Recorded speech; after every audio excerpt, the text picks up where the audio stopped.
A médica Juliana Brasil e a técnica em enfermagem Raíza Bentes vão responder criminalmente por homicídio qualificado do menino Benício Xavier após denúncia do Ministério Público.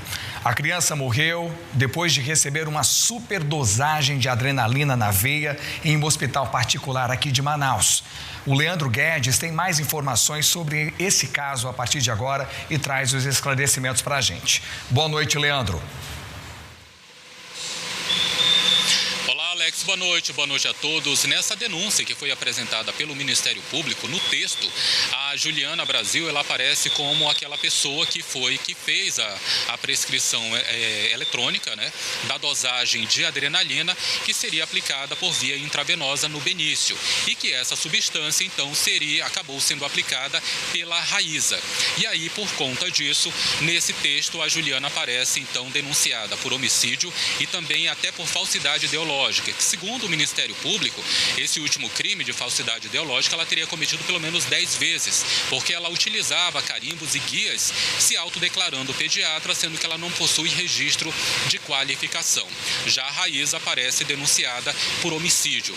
O Ministério Público, inclusive, na apresentação dessa denúncia, aproveitou a oportunidade para determinar a suspensão, o arquivamento, na verdade, parcial da investigação de outras pessoas supostamente envolvidas nesse caso.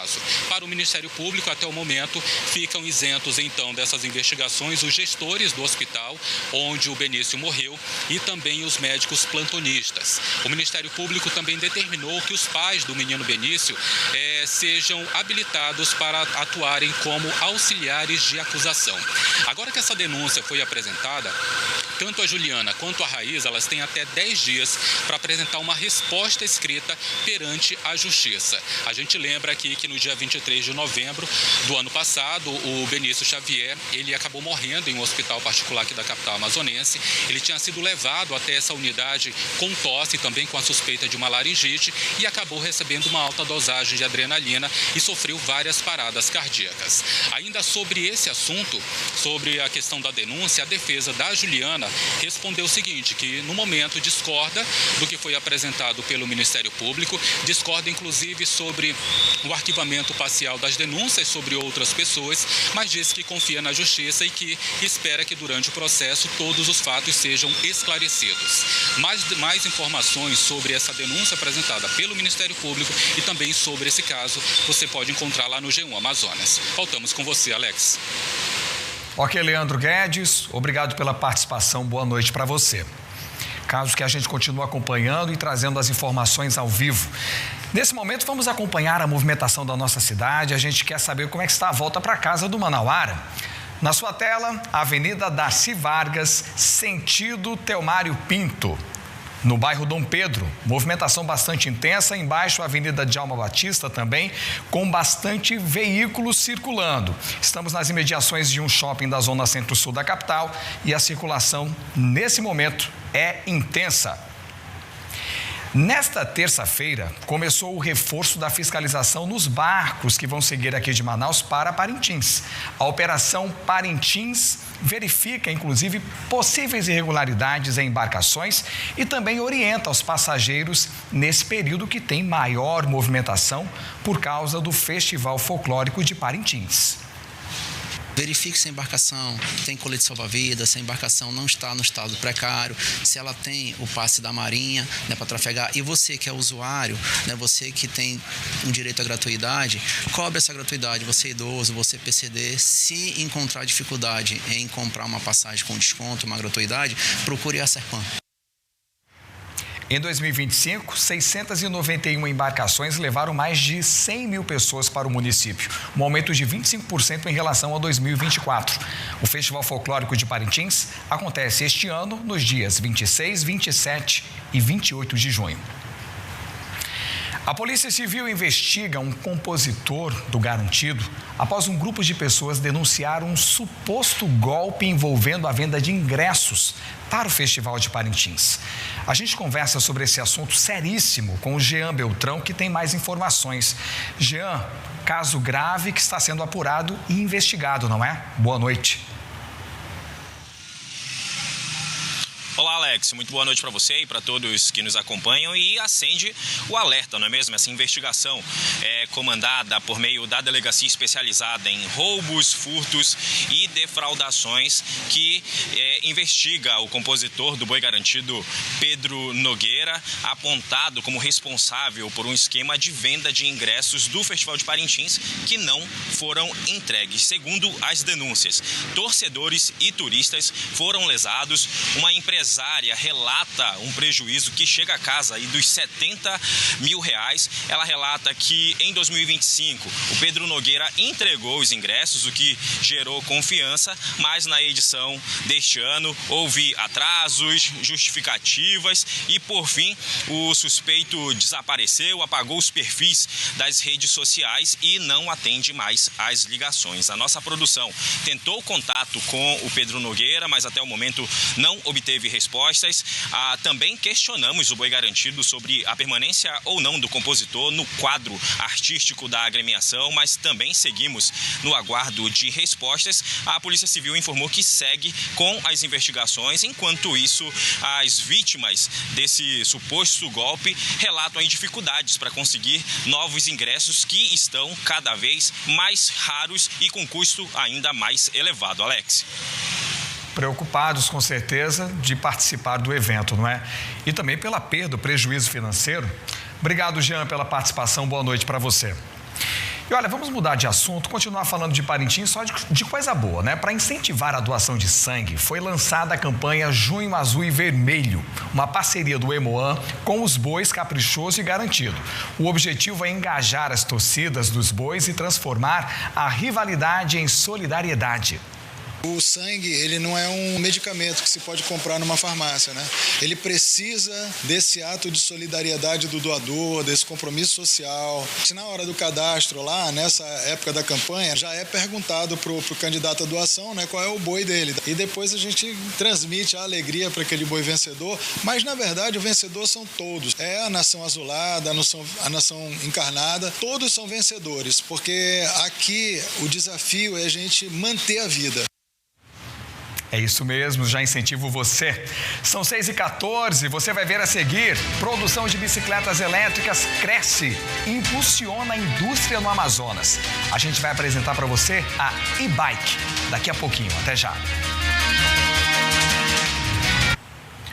Os Estados Unidos ameaçam impor uma nova tarifa de 25% sobre produtos brasileiros. E as empresas da Zona Franca de Manaus que vendem para o mercado americano devem sentir o impacto. O Felipe Igreja explica para a gente ao vivo toda essa situação. Felipe, boa noite. Quais os setores que devem ser afetados?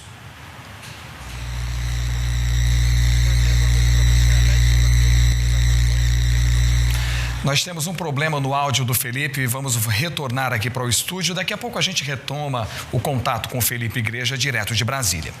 Agora a gente fala sobre o Dia Internacional da Bicicleta.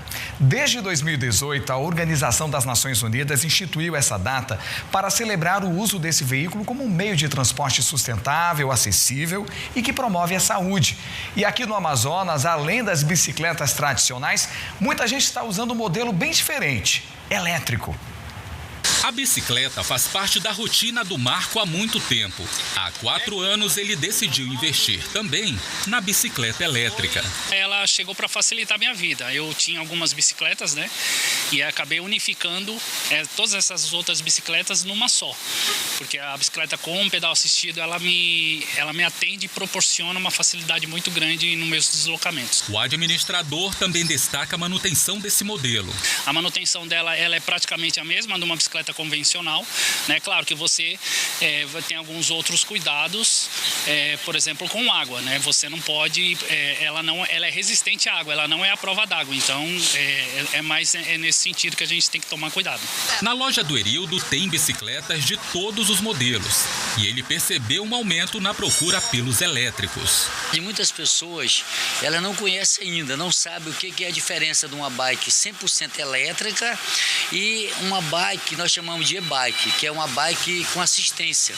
Essa é que é o nosso nicho, porque ela motiva o exercício, né, com uma assistência. É como uma pessoa empurrando, né? Ela ganha ali alguns watts de potência.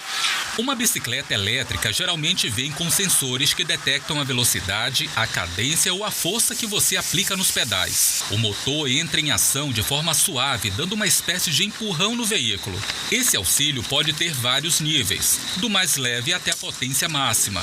Há modelos para simples passeios até competições mais intensas. Dados da Associação Brasileira dos Fabricantes de Motocicletas, Ciclomotores, Motonetas, Bicicletas e similares apontam que no Amazonas, a indústria especializada nesses veículos produziu mais de 27 mil unidades. Produção em destaque para o país. No quarto mês do ano, a produção de modelos elétricos foi o grande destaque. Foram produzidas 6.768 unidades. Foi a categoria que apresentou maior crescimento mensal, mais de 86%. De acordo com a Abraciclo, o maior volume de bicicletas produzidas no Polo Industrial de Manaus foi destinado para a região sudeste. Para lá foram enviados mais de 14 mil veículos. Já para a região sul, foram 6.017, mas também teve demanda para as demais regiões. É importante destacar o investimento contínuo que essa indústria tem feito para oferecer um produto cada vez mais avançado, tecnológico, com os altos níveis de qualidade e segurança. A bicicleta elétrica produzida no PIN contribui dessa forma para o fortalecimento do polo de duas rodas em Manaus e para o aumento da competitividade da indústria nacional. E nessa empresa, o ritmo se mantém. A demanda está estacionada. Nós estamos com uma demanda de 3 mil bikes por mês, né? E está estacionada, mas o aumento de procura para bike elétrica é muito grande. Em termos de moto, a combustão caiu muito, mas bike elétrica está tendo a procura muito grande. Pelo visto, a bicicleta elétrica já caiu no gosto do brasileiro. Bicicleta elétrica é vida. Porque a gente consegue ver várias pessoas que estão sem pedalar há alguns anos e que vai para a e-bike, ver fazer um teste no pedal, né? E consegue fazer um pedal, fazer uma resenha com uma moçada, né? Que é muito tempo que não pedala, vai ganhando condicionamento. Então é saúde do corpo, do espírito e da mente. Ela veio para facilitar os deslocamentos, né? Então, assim, as pessoas que procuram a bicicleta elétrica, elas procuram uma facilidade maior, principalmente para quem se desloca dentro da cidade, e as pessoas também que, por exemplo, não têm um preparo físico ideal, né? E ele acaba conseguindo romper essa barreira e, através da bicicleta elétrica, ele chegar nos destinos. Legal, né? Deu vontade de pedalar. A gente vai mostrar para você a movimentação na Boulevard Álvaro Maia. Olha só. Hoje bem complicado, são 6h21, você vê que o trânsito no sentido Humberto Calderaro está comprometido, bastante lento. Quem vai no sentido Zona Oeste, para os bairros da Compensa, Avenida Brasil, não encontra tanta dificuldade nesse horário. Intervalo chegando, a seguir vamos trazer a agenda religiosa para o feriado de Corpus Christi. Hoje já começaram, inclusive, as montagens dos tradicionais tapetes dessa época do ano. A gente mostra tudo isso ao vivo para você já, 6h22. A subida das águas do rio Marauiá, em Santa Isabel do Rio Negro, está provocando estragos severos. A água invadiu e destruiu plantações e já compromete a segurança alimentar dos indígenas Yanomami. Dentro do território Yanomami e do município de Santa Isabel do Rio Negro, a cheia tem afetado os indígenas. Neste vídeo gravado por Eliseu Yanomami, morador da comunidade, ele caminha com a água até os joelhos por uma área que ele afirma ter sido de uma plantação. Então a roça foi tudo pro fundo. Santa Isabel do Rio Negro está distante cerca de 630 quilômetros de Manaus. E a comunidade do Marauiá fica mais longe ainda. Para se chegar até lá, há duas opções. Viajar por barco pelo rio Marauiá, tortuoso e com várias cachoeiras, o que pode demorar dias, ou ir por avião. Meio de transporte que só a FUNAI e outros órgãos que atuam no território conseguem durante a maior parte do ano. De acordo com a FUNAI, 20 aldeias das 22 catalogadas na missão tiveram que receber cestas de alimentos. Neste ano, todos os povos que moram nas comunidades falam que nunca aconteceu desse tipo de rio que encheu, que foi alagando todas as roças. Perderam bananas, as manivas, qualquer tipo de fruta. Os Yanomamis estão inseridos no maior território indígena do Brasil, dividido entre Amazonas, Roraima e parte da Venezuela. A missão Marauiá possui mais de 3 mil moradores, que vivem majoritariamente da pesca, caça e agricultura. A FUNAI, responsável pelas ações dentro da reserva Yanomami, afirmou por meio de nota que realizou a entrega de 821 cestas de alimento em 20 aldeias e que segue acompanhando a situação. E já que estamos falando sobre subida de rio, vamos conferir a previsão do tempo com o Pedro Dias.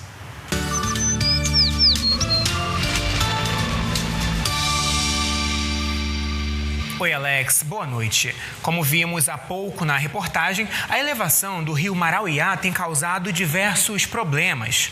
A intensa subida deste rio está relacionada ao grande volume de chuvas registrado ao noroeste do Amazonas, especialmente na região das cabeceiras e ao longo da bacia hidrográfica do rio Marauiá. Entre os fatores que favorecem essas chuvas está a atuação da Zona de Convergência Intertropical, um dos principais auxiliadores do tempo chuvoso ao norte da Amazônia. E por mais que o verão já tenha iniciado em grande parte do Amazonas, muita água segue atingindo o extremo norte do estado. Inclusive amanhã, chuvas intensas são esperadas em Santa Isabel do Rio Negro, Barcelos e em Presidente Figueiredo. Nesta quinta-feira, o tempo muda em Manaus. Previsão de céu nublado e chuva forte na capital. Como consequência, a temperatura cai, vai para os 29 graus. Na sexta-feira, a máxima já sobe para os 31, mas pancadas de chuva seguem previstas entre manhã e tarde. Por outro lado, altas temperaturas seguem atingindo o sul do Amazonas, já que por lá, cidades como Jutaí, Ipixuna e Pauini continuam esperando por dia de sol e sem possibilidade de que chova. Observa comigo no mapa. Olha como as temperaturas estão mais altas. A máxima é de 33 graus em Tabatinga, Erunepé e em Ipixuna também. Municípios sem indicativo de chuva para amanhã. Enquanto que para Inhamundá e Parintins, máximas de 29 graus, devido à chegada de chuvas por lá durante esta quinta-feira. Uma ótima noite a você e um excelente feriado. 6h28, a gente falou agora há pouco sobre Corpus Christi e é por isso que amanhã é feriado. E tem uma agenda religiosa aqui em Manaus que a gente mostra para você agora. A programação inicia pela manhã com missas às 7h30 e às 10 da manhã. Ao meio-dia também tem a última missa. No período da tarde, acontece a missa solene às 4h30 da tarde na Avenida Eduardo Ribeiro, no centro da cidade. Logo depois tem a procissão do Jesus Eucarístico pelas ruas do centro, retornando para a Avenida Eduardo Ribeiro, onde vai acontecer a adoração e a bênção solene. São esperadas pelo menos cerca de 50 mil pessoas para testemunhar a fé em Jesus Eucarístico pelas ruas aqui de Manaus. E a gente vai agora ao vivo com a Catiane Moura mostrar os preparativos para a montagem dos tradicionais tapetes que ornamentam as igrejas nessa época do ano e que atraem também muita gente, né? Ela está, inclusive, agora na paróquia de Santa Terezinha, acompanhando essa montagem. Comunidade toda reunida, não é, Catiane? Boa noite. Muito boa noite para você, Alex. Boa noite para você de casa que está aí ligado no Jan 2. Olha, como você já está vendo aqui, né? Muita gente, muitos voluntários, comunitários aqui, realizando esse trabalho que acontece todos os anos, né? No dia em que antecede Corpus Christi. Esse é um momento muito especial para os comunitários aqui, porque eles confeccionam os tapetes de Corpus Christi. Esses tapetes que são tradicionais, eles começaram a ser confeccionados na Europa, mas chegaram ao Brasil e desde então a Igreja Católica adotou, né, todo esse movimento movimento que reúne a comunidade, crianças, famílias. Então aqui tudo produzido manualmente. Na Rua Criciúma vão ser 30 tapetes confeccionados aqui que vão compor a procissão de Corpus Christi de amanhã. Eles começam a ser confeccionados aqui na Igreja Santa Terezinha, bem em frente, no bairro Alvorada. Já é tradicional por aqui também. E aí, gente, olha só a multidão aqui, né? Quantas pessoas estão envolvidas nesse trabalho que é tão bonito, mas também envolve muita arte, viu, Alex? A gente mostra aqui, ó, tudo confeccionado, inclusive, com aquele pó de ferragem. Você consegue ver aqui, perdão, pó de serragem, né? E eles usam uma espécie de corante para deixar mais colorido, para deixar tudo mais bonito. São desenhos que simbolizam a história da Eucaristia, que é tão importante nas celebrações de Corpus Christi. A gente finaliza a participação por aqui, mostrando esse pessoal que vai virar a noite aqui produzindo, confeccionando esses tapetes. Boa noite, Alex. Boa noite, Catiane. Vão fazer um excelente trabalho, bom trabalho para essa comunidade. Outras igrejas também fazendo isso aqui em Manaus, mas também tem movimentação nos interiores. Vamos a Manacapuru mostrar como estão os preparativos para Corpus Christi. É a Patrícia Souza que está em uma comunidade da região. Tudo bem, Patrícia? Boa noite para você. Oi, Alex, boa noite a você, boa noite a todos que nos acompanham. Alex, desde as primeiras horas da manhã de hoje, que vários voluntários estão aqui reunidos no Centro Paroquial da Igreja Matriz Nossa Senhora de Nazaré, confeccionando materiais com imagens religiosas que farão parte dos tapetes da celebração. E todo esse material que for produzido aqui, amanhã será levado para a Praça da Matriz e também para a Paróquia de São Francisco, onde a montagem dos tradicionais tapetes de Corpus Christi será feita. Alex, lembrando aqui para os católicos, o Corpus Christi é uma data muito especial que celebra a presença de Jesus Cristo na Eucaristia e também reforça a importância da comunhão e da vida em comunidade. Falando da programação de amanhã a programação vai começar a partir das 4 da tarde com uma missa campal na Paróquia de São Francisco. E de lá, os fiéis sairão em procissão até a Igreja Matriz Nossa Senhora de Nazaré, onde acontece a bênção do Santíssimo, encerrando este momento de fé e devoção. Volto com você, Alex. Maravilha, Patrícia. E o momento é de preparação. Muito obrigado, boa noite para você. E o Jan 2 desta quarta acaba aqui. Cuide-se, fique muito bem. Aproveite essa noite para descansar. Amanhã a gente se vê, se Deus quiser. Até lá.